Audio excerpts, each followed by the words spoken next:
Tata Pambolo Richard Image na bilengi ozo pesa biso masolo ya mboka plus 3 Richard Image amemeli biso nde na sengi na bino bo consommer masolo ya mboka plus 3 papa mama mwana masolo ya kitoko ya ba responsable yango Richard Image amemeli biso oya kotelemela Richard Image façon na ko papola ye akolapa tolanda masolo ya mboka plus 3 Tata Pambola biso.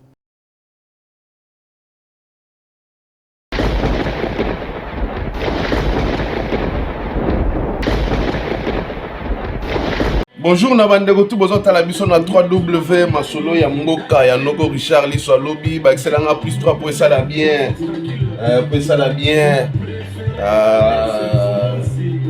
ba dozena mom King Kester dozena mom ke na solo na bana Dirban bana KwaZulu Natal ndire net kaka na solo na bino tout pour na linga bino très fort na linga bino trop fort na linga bino ya ebele allez la bino fort Sambino Vilo et Gozane Toua Zamba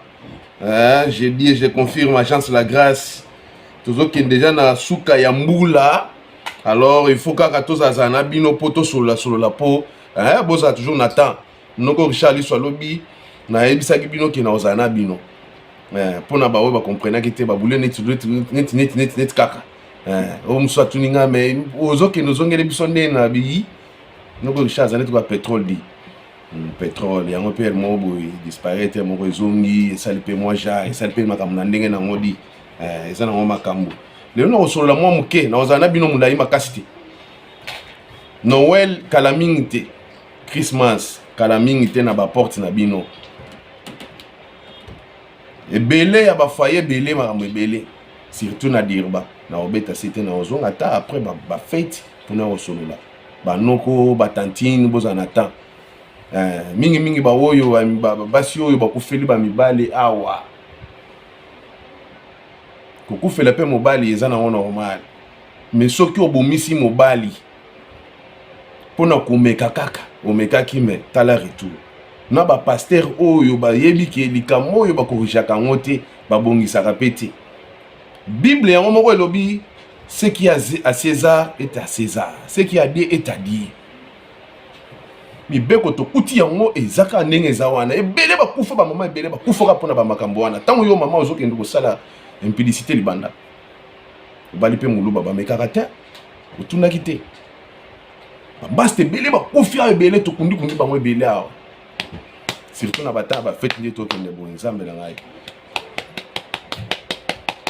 na ozana bino na ozongela bino pina ba noko oyo ba tika pina famille ba kenda yi mususu azana Cape Town banda tiki famille awa ona olobe na koloba bele ba ebisinga ki Noko Richard vandi sabiso te ya pe biso o te ya pe biso o tikela ka ba pasteur te ya pe biso abi oui na pe fona te ya bino fona te ya bino pinda ko na te ya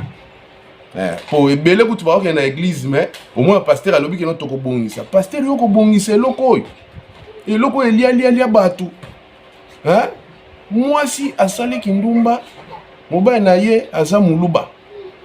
yo boya ko bongisa ngo ndenge nini okobongisa ngo ndenge nini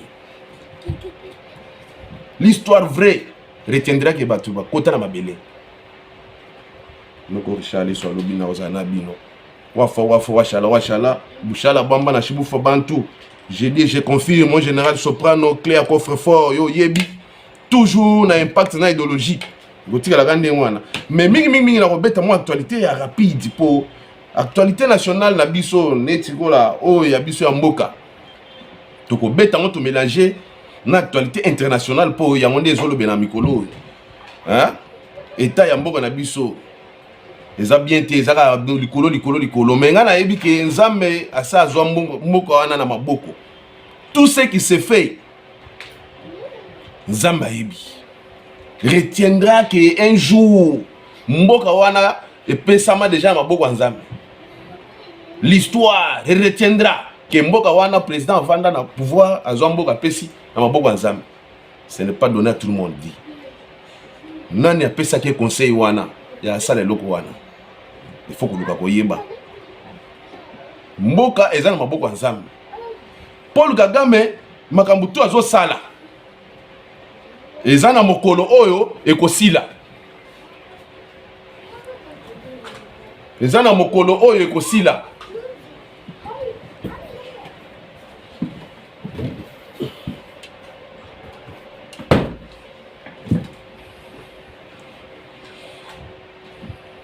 Eza na mokolo makambo oyo ekosila. Eza blague te, ndenge nazo ko expliquer bino eza blague te ekosila un jour. Film nyonso eza na ebandeli pe na suka nango. Alors nazo ko expliquer bino ndenge tosola pe boye bozotala Paul Kagame ndenge avandisi batu azo ko ignorer bako na baka mususu nde ko loba neti kaka ko dénigrer, mais eloko ezoko zela ye eza ya munene. Sori na ye eza makasi mabe makasi. Mais na sepe na moi eloko oyo. Na sepe na moi vidéo moko na zui na ba réseaux sociaux oyo na moni tu vois coup d'état esalemi na Rwanda. Natali na lobia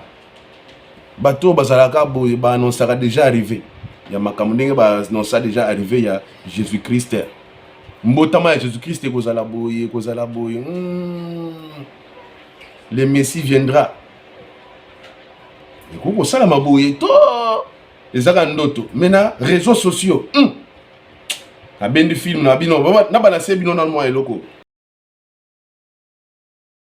Vent, une onde de choc à Kigali. Selon des sources militaires non confirmées, un coup d'État serait en cours au Rwanda. Des tirs nourris ont été entendus cette nuit autour du palais présidentiel. L'armée a sécurisé plusieurs points stratégiques de la capitale. Les communications sont partiellement coupées et le sort du président Paul Kagame reste inconnu pour l'instant. Ndenge botali ko kamwa ezaki ministre ya affaires étrangères ya Rwanda lelo azana Russie akeko sani akeko luka pe bibundeli bavandi ba comprendre que États-Unis aza suna biso te eloko oyo biso toyebi ezaki mbwa soki asami asana déjà na ba kolomboa na bato bazanzinga zinga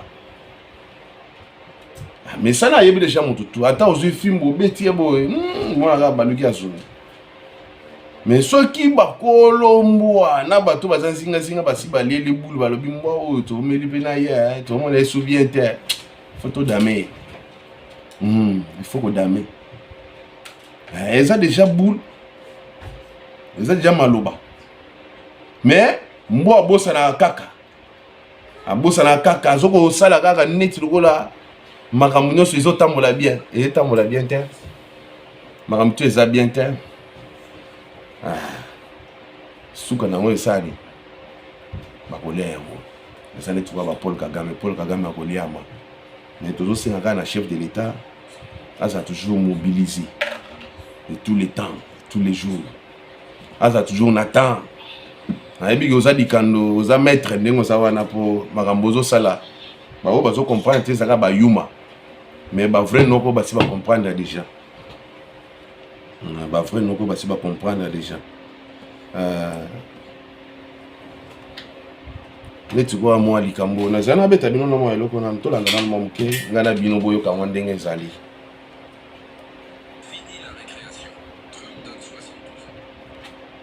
De quitter le pouvoir pour avoir violé l'accord de Washington, sinon l'apocalypse s'abattra sur Kigali. Le ton se durcit à Washington contre le président rwandais Paul Kagame.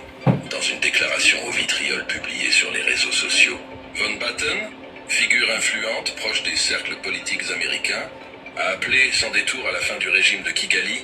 accusant le chef de l'État rwandaise d'avoir trahi la confiance des États-Unis et du président Donald Trump. Selon Von Batten, malgré les réserves exprimées par plusieurs responsables à Washington, y compris le gouvernement de la République démocratique du Congo, l'administration Trump aurait fait le choix de donner une chance à Paul Kagame dans l'espoir de mettre fin à la guerre dans l'Est de la RDC. Le président Donald Trump, un homme de paix et un véritable défenseur de la fin des conflits, a cru qu'il fallait donner une chance à Kagame, affirme-t-il. Et cette tentative de médiation aurait, selon lui, échoué. Von Batten accuse le président rwandais d'avoir tourné en dérision les États-Unis d'Amérique et d'avoir manqué de respect personnellement au président américain, estimant que Kigali a rompu ses engagements. Dans un langage particulièrement offensif, Il qualifie Paul Kagame de criminel de guerre, incapable de tenir parole, allant jusqu'à affirmer que le temps du dialogue est terminé et que le temps pour Kagame de partir est arrivé. Sur ce, Washington donne 72 heures au président rwandais de quitter le pouvoir. Si pas, c'est l'apocalypse, qui s'abattra sur celui-ci, qui a osé défier les États-Unis. La déclaration prend également une tournure personnelle, Von Batten évoquant un épisode controversé au cours duquel Paul Kagame aurait évité de se rendre au Congressional Prayer Breakfast, interprété par ses détracteurs comme un signe de faiblesse politique. On ne peut pas apaiser un homme qui se montre dur sur scène, mais qui, en réalité, est un lâche, écrit-il. Cette sortie marque un changement notable de ton dans certains cercles américains. Voilà. Ndenge boyoki. Quelque chose s'annonce. Ouais. Les lots et l'obiti. Il y a un adage qui dit. Un adage balouba qui dit. Dit de chula qui ne dit maintenant pour tout. Mon coloso lia likorodo eza mon coloso mais ma kwanza te. Ça prend du temps. Ça prend du temps. Il faut bopper ça temps à temps. Bana dirba na aussi c'est loko yo na bino juste kaka pona ko annoncer les bino déjà moi événement où eza na kati ya mboka. Événement où eza na kati ya mboka na dirba na yebi que le 25 eza déjà kala mingi te. Le 25 concert ezali na ambassade bar oyo boutique na nango quand même oyo et vanda quand même par rapport ya ba bar ebele mona yo kanga efungwami ekangami ba kongo pe échange jamais ambassade bar ezo tenir ça tient toujours donc boza wana na Doli Machuda tout en Camon le 25 boya ebele bokende belé bo savourer la bonne musique nande kona bino Doli Machuda tout en Camon ozala wana po ebele ba leader on dirait ti bazongi sima ba comprendre makambo ngo ekomi kilo mais Doli tient toujours malgré zaka yemo mais azo bunda kaka wafa washala bishala bwamba na shibufa bantu tigana vandisa Junior la ville la carte qui gagne la carte magique yo yebi na yebi ke makambo na ngai ese koma déjà na office mokolo ko signer nde mokolo to kozwa ngo pe to ko lakisa kala mingi te noko Richard tient toujours à informer bana dire na temps réel na temps ya makambo noko Richard ali so alobi mutu oyo bino botikala na na kati ya mboko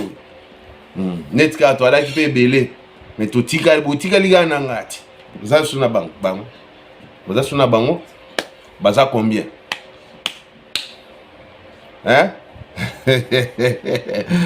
Chef Kalombo Mbula Matadi l'État Gitonga Merry Christmas place aux alliés donc maramnyo c'est ça la bien MK Force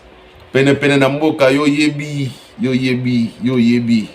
Merry Christmas na bino nyoso Bovari Kalombo chef boss Chilobo Bovari Kalombo boss Alibela yo yebi toujours Merry Christmas et si tout bozali et ça la bien na PMB je vois d'abord celui qui détient la clé du coffre-fort, général Soprano, mon général Soprano, le suprême. Fantomax, balobi, yazapi na lisu. Na nenga makofi na mnenga makamutu, na nenga sécurité na makamutu. Champion Fantomax, likofi ya mulili, iratakate, yo yebi, Fantomax, champion. Vandisaka ba makamutu na yebi le 28 ozala mo mopanzi oyo noko Richard kozala na yo po to savourer pe na vie toujours yo yebi na ozala na yo pe na donc butu ya le 28 ozala na bino Claude Maboso yo yebi boss ya mboka sans oublier mon vieux Tony Masudi Ebemba nyoka isilaka somote yo yebi trésor massa no kwa solo na ndenga bano massa motema ya mama Nadine Kanika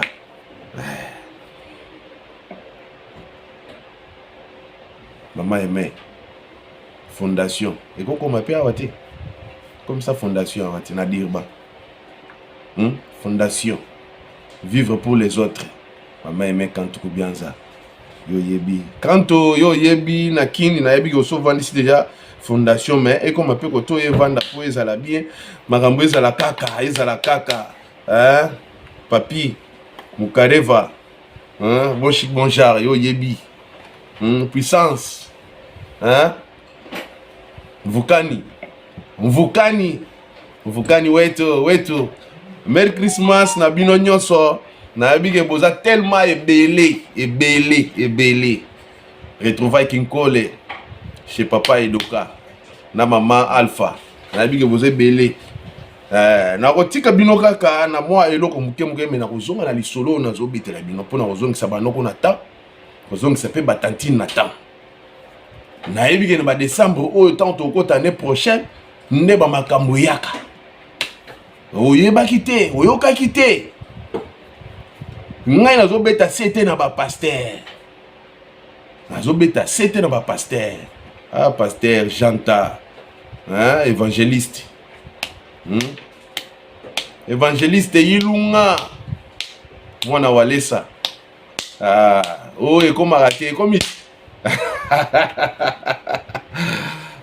toutes les bonnes choses en tout cas ngana bino na kutana na bino mbala sima toujours na koya to solo la makambo ezebele Didé Bolengwa yo yebi na maman Marlène mwambui na kozongela bino na makambo ebele bona neleka malamu no weleleka pe malamu tozosenga na ba mama bocha mitema na se mingi surtout nazobeta sete na ba mama oyo babali baluba bocha mitema na se pour la plupart ya bato oyo tokundi na mboko oyo bambasi na bango ne bakotisa ba mibali na mabele avant bana mike ba petit ba côté awa baleki na biso bazaki na avenir pe mulai ba misuku to amoni ba yebisi batimbisi akimi na ye asundola famille asundola na bana kenda to solola na okisa mona oza na Cape Town talaka pe sima na koya na zuwa na ba makambo pona beta ya ngo te dirbant diaspora foko solola na solola na bino Noko Richard akosola na bino po ba yebisi na ke te yaka biso me na kote ya bino te na yo te ya bino ata opesinga limité opesinga mabonza te mais tika na église mais awa oyoki quand même na tei ko ba pasteur makambo na hotel ayo ba pasteur ba oyebisa hotel